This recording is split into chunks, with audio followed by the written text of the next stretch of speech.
Минарет исторической мечети в центре Новосибирска молча собирает на молитву верующих. Здание расположено в центре мегаполиса. По просьбам жителей звук азана не выходит за стены мечети. 100 лет назад минарет был самым высоким строением в округе. Сегодня его закрывают от обзора городские многоэтажки. Мәчет башланган менә бу яктан мәчет башлана, иске мәчетебез. Монда сүннә залы, анда фарз залы. Историческая мечеть – памятник деревянного зодчества, почти ровесник Новосибирску. Город был основан 124 года назад, а мечеть в прошлом году отметила столетие. На вековой юбилей ей полностью вернули исторический облик. Полная реконструкция мечети длилась 6 лет. Этот сруб из ангарской сосны, как и 100 лет назад, его заготавливали вручную. Бездә була экскурсиялар, балаларга экскурсиялар үткәрәбез школлардан, институтлардан киләләр монда. Потому как бездә мәчет исторически считается. И бездә оста фундамента вот сохранен полностью. Потому что менә остан бу подвалда зал еще ясадык. А менә теге подвалда бездә исәбебез бар музей кылырга. Терпеливо и стойко мечеть переносила все, что ей было послано. Закрывали, сжигали, сносили минарет.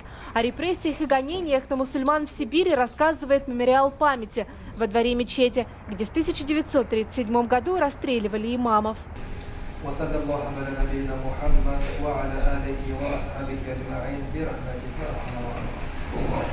1994 году мечеть передали религиозной организации мусульман Новосибирска «Ихлас».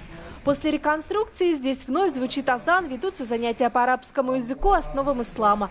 В народе эту мечеть называют татарской, потому что до революции в этом районе Новосибирска находилась татарская слобода. Когда я пришел сюда в 2010 году, мне сразу поставили условия, что я должен сохранить вот эту традицию, что это татарская мечеть, здесь должно быть больше татар.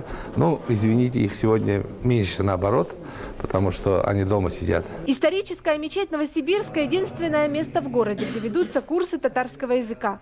Занятия для студентов бесплатные. Икенче яктан безнең проблема татарлар ничектер шитләнгәннәр, мәчеттән, диннән шитләнгәннәр. Шуның өчен татар теле укыта башласак, төрле чаралар белән инде кулланып үткәрәбез монда төрле мероприятиялар татарлар өчен махсус, алар килсәләр монда дингә дә якынлаша башлыйлар.